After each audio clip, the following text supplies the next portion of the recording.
Good morning YouTube, and on today's video we'll be fitting springs to the BMW E92 M3 Compact.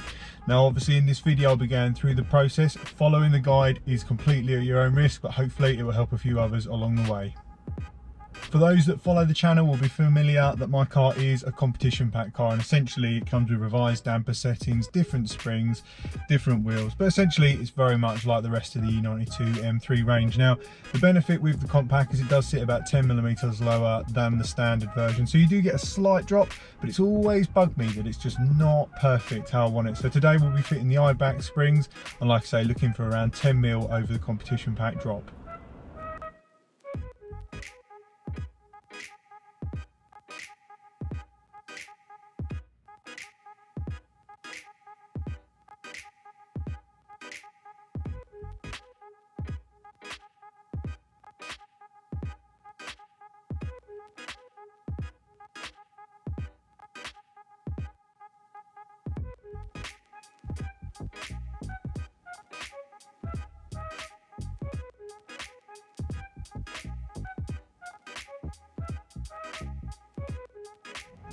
So my car as standard comes with the EDC, which is the electronic damping control, and that's pretty cool because like I say, it means on the fly with the settings down here you can adjust the suspension. So the beauty of not getting rid of that is I still have the adjustability with the aftermarket spring. So in this guide, if you've not got the electronic damping control, obviously it's going to look a little bit different, but it's pretty much the same process.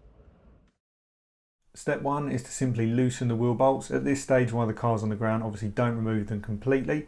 If, like my jack, it isn't low enough unfortunately to get underneath the front of the car straight away, you will need to lift one of the side jacking points. Like I say, once you've done that, you can essentially raise the car like I've done here on some wood, lower it back down, and then you should be able to slide your jack under the front of the car to reach the central jacking point.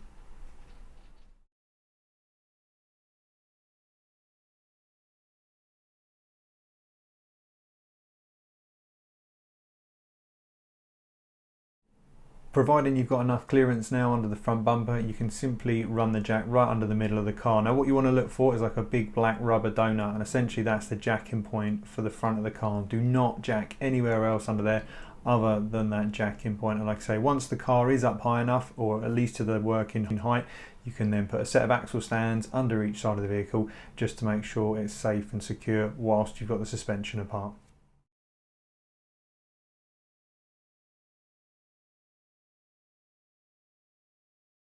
Next, you want to pop the bonnet open. Like I said, we're going to be working from in the engine bay side, and you want to remove the electronic damper control loom and cap, and it essentially just pops off, the cap lifts off, and then the actual plug that fits into the electronic damper is just a push fit, so it doesn't require any tabs to be pressed, and you can simply just pull it out and obviously keep it out of the way to avoid it getting damaged whilst you're working on the suspension.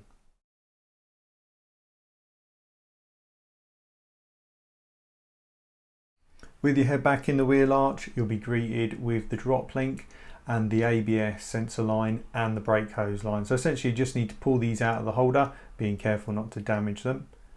Next, I would suggest just taking some WD-40 and an old toothbrush just to clean the thread, so that when you do undo the nuts, it doesn't end up getting stuck with all the road grime.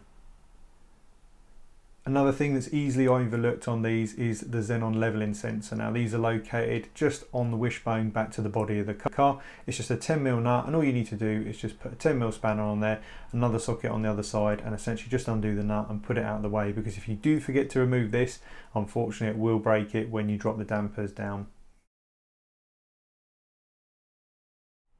The next step is just to take your 19mm spanner and 16mm socket, and all you need to do is undo the drop link, and then like I say, just put it out of the way, followed by supporting the whole assembly. Now the reason you do this is when you end up removing the 3 nuts on the top of the strut, the whole assembly will just fall down through the arch. So the idea is put the jack there, undo the 3 nuts holding the top mount in place, and then you can just crack off the jack and let everything come down at your own pace.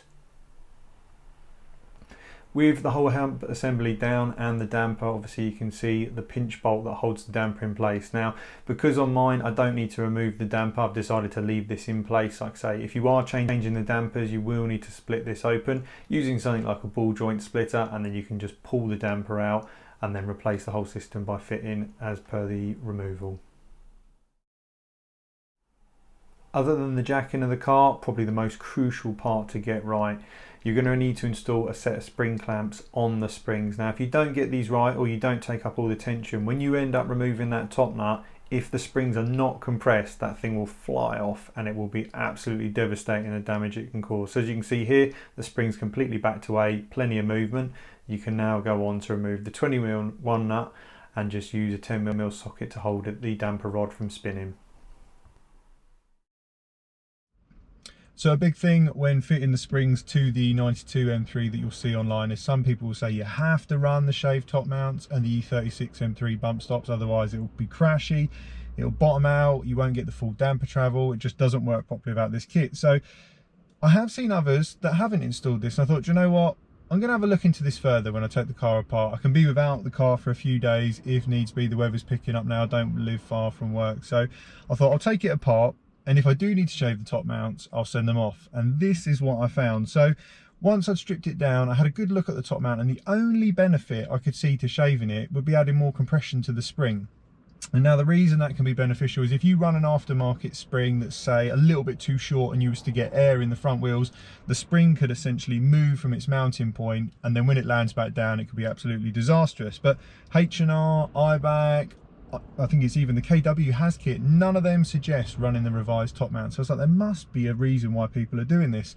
So I looked into it further, and essentially what I came back to was there's a company in America, I think it's called Dinner Performance or Motorsport, something along those lines, and they provided the revised top mounts, their springs and the bump stops. And I think the reason for this is purely because maybe their spring was too short. I don't know who manufactured the spring for them, but when I had it apart, and again I'll overlay a clip now, by shaving the top mount you will improve 0 damper travel from what I could see. And obviously if any of you guys are spotting something that I'm not seeing, add it in the comment section, I'd love to know, because obviously I don't mind taking it apart again if it's worth doing. But out on the road, the car's been brilliant. It hasn't been crashy, a little bit firmer than stock, but not to the level that I thought, oh, I've ruined it, I've turned it into a proper back breaker setup. And for me, I just don't understand where the hype's come for this. Everyone is just saying, you must run the bump stop, must run the bump stops. And then you hear people saying, well, I never fitted it and never had any issues. And like I say, I've been using the car now for the last week and a bit. No issues at all to report. It isn't any crashier. If anything, I think it works better. It is a little bit firmer, but it feels like it complements the car better. And I'm really happy with it. And like I say, for me, I didn't even want to run the E36 bump stops because you couldn't use the dust seals anymore, which would be madness. They just didn't fit the standard dust seals that I had on mine. So what I essentially did was modified the original bump stops just to give an extra sort of 7 or 8mm, which is what the E36 ones do. It's pretty straightforward. It's like a hard foam and you can essentially just chop it down. But like I say, if I'm missing something, I'd love to hear from you guys. But from what I can see, for the IBACs, the H&Rs, even like say the KW has kit, absolute waste of time shaving the top mounts unless you want to increase the front ride height by adding more pressure into the spring. So be interesting to see your thoughts in the comments. But like I say, in this video we will be going through the whole fitting process for the IBAC kit. So as mentioned, the E36 M3 bump stop does fit the damper rod and it is shorter in height by around 7 or 8mm. The problem is, because it's so much wider, you can't use the dust seal. So for me, it was a no-go. So with all the damper apart and obviously the top mount off, the spring can be removed. You can then refit the IBAC spring, and essentially it's exactly the same as the removal. You just fit it all back in the same order. All you need to be careful of is to make sure that the spring is lined up in the bottom platform correctly. With all the spring back together and the damper all torqued up, it's just a case of positioning the suspension strut back up into the tunnel of the car. And like I say, just jack it up until you're rooted at the top with your 13mm bolts.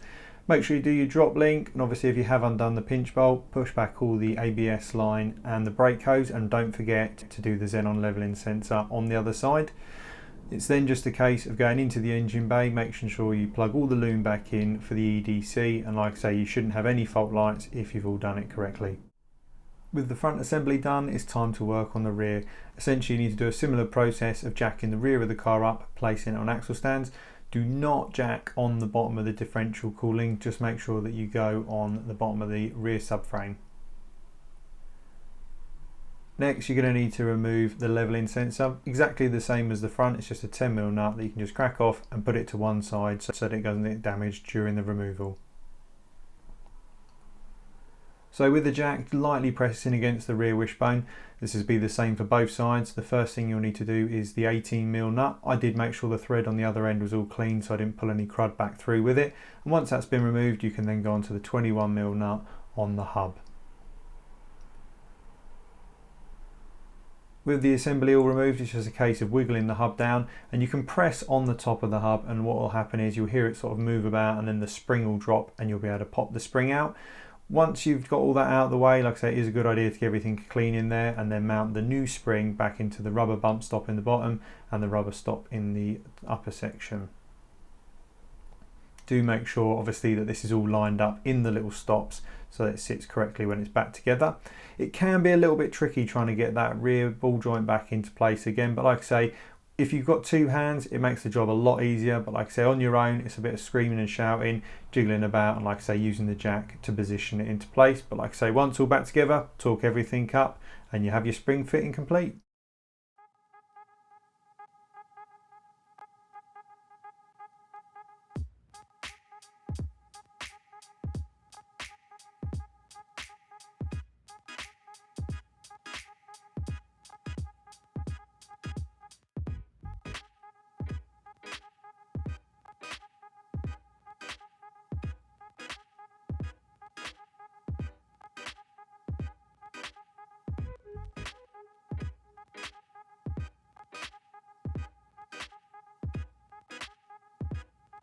The next thing will be obviously getting all the geo done because the ride height has changed. I've had all the suspension apart. It's going to be a good chance it is out, unfortunately, but it's to be expected when you play with taking suspension apart and changing the ride height. So I'll be sending it off to get a 4-wheel laser alignment done on it, make sure everything's tracked back to sort of factory settings.